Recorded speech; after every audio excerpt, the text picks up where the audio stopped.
Guys, I just wanted to do a wrap up of my laparoscopy recovery because I stopped doing my day-to-day videos after the 9th day.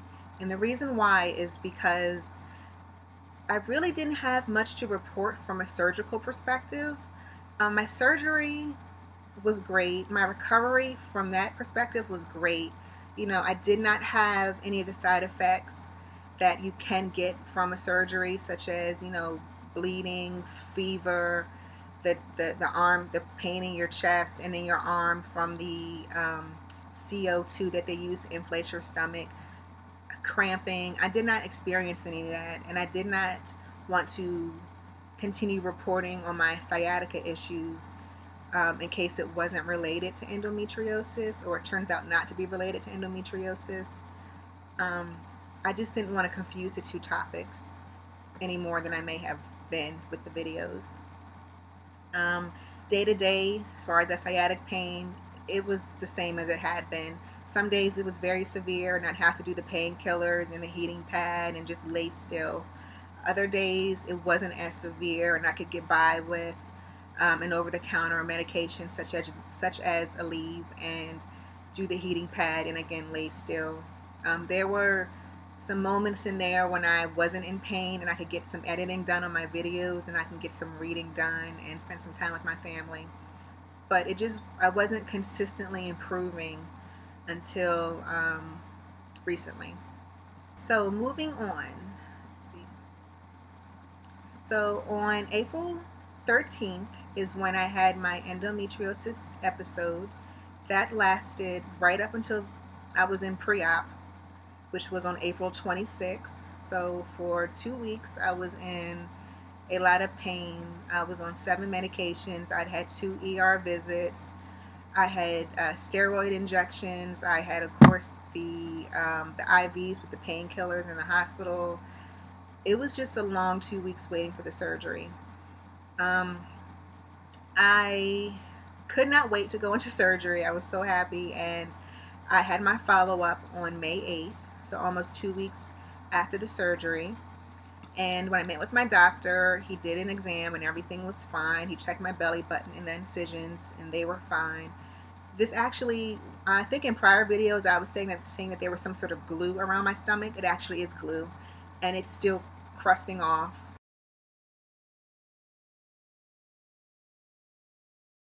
And today is May 15th. They said that's normal and it'll come off eventually.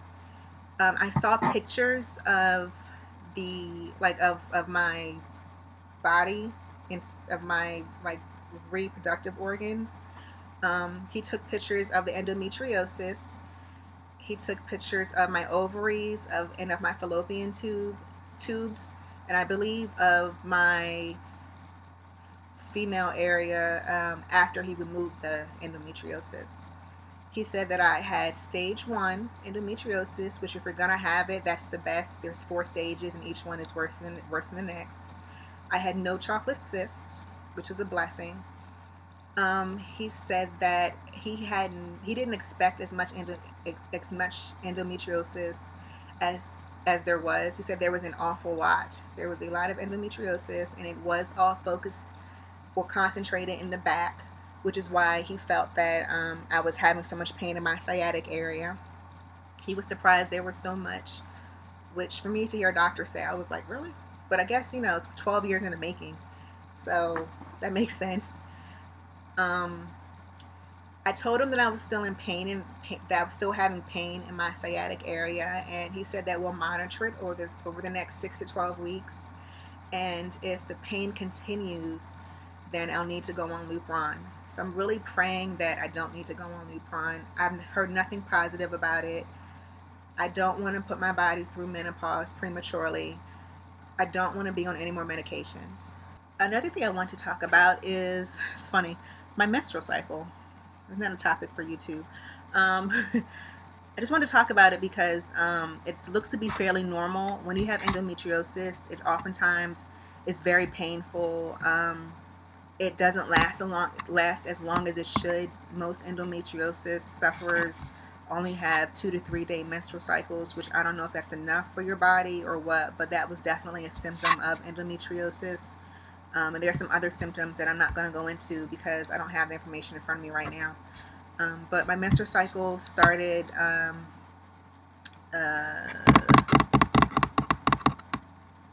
the started the day after my follow-up. So it started on May 9th, and I still have it. It's May 15th, which to me is a good sign because it's lasted longer than 3 days and it has not been painful.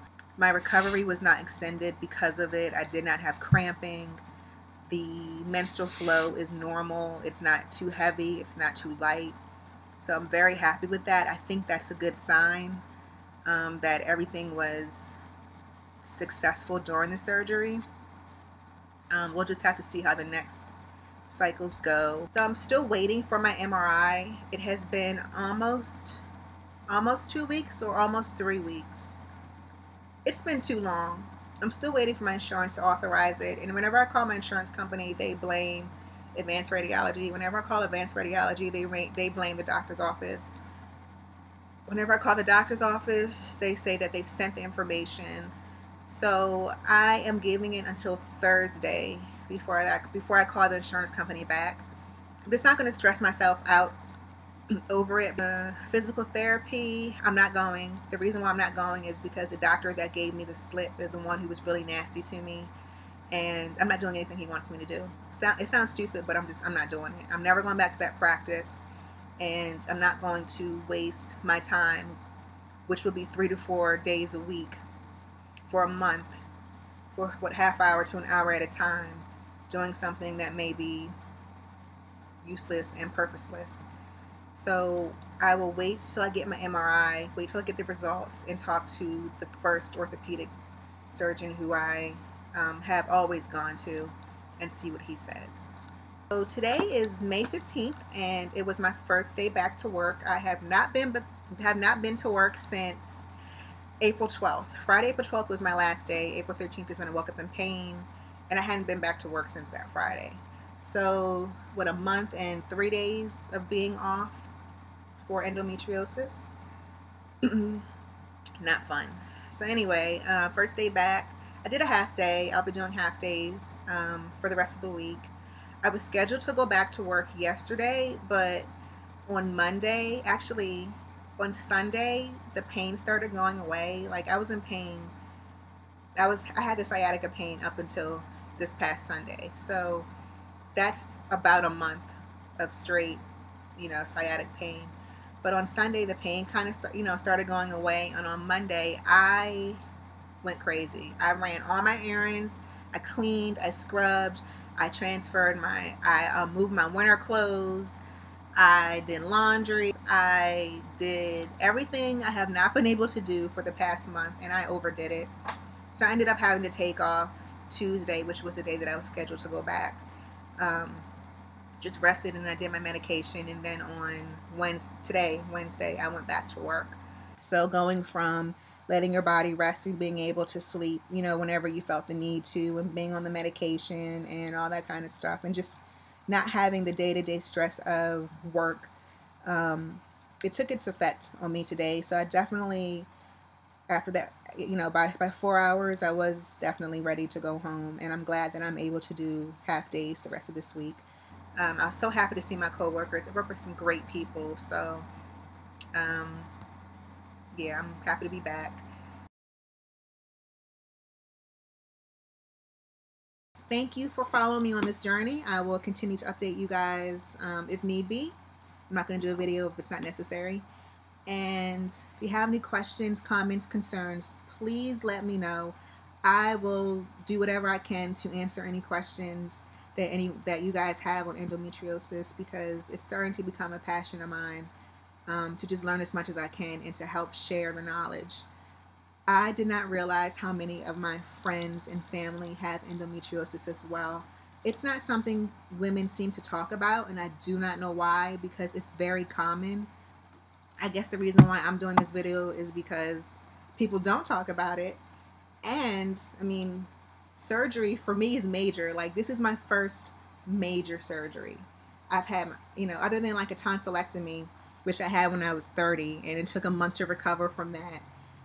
This is my first surgery, so I don't know whether it's, if women don't talk about it because it's not that big a deal to them, because maybe they've given birth, and that's, in my mind, that's major, and this is just something that's considered a procedure. But I definitely would like to open the dialogue on this illness.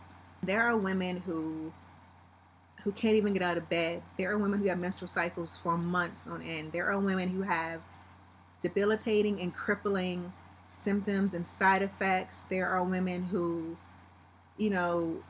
have lost their boyfriends. There are women, because of this, because people aren't sympathetic to this illness. There are people who have lost women who have lost their jobs.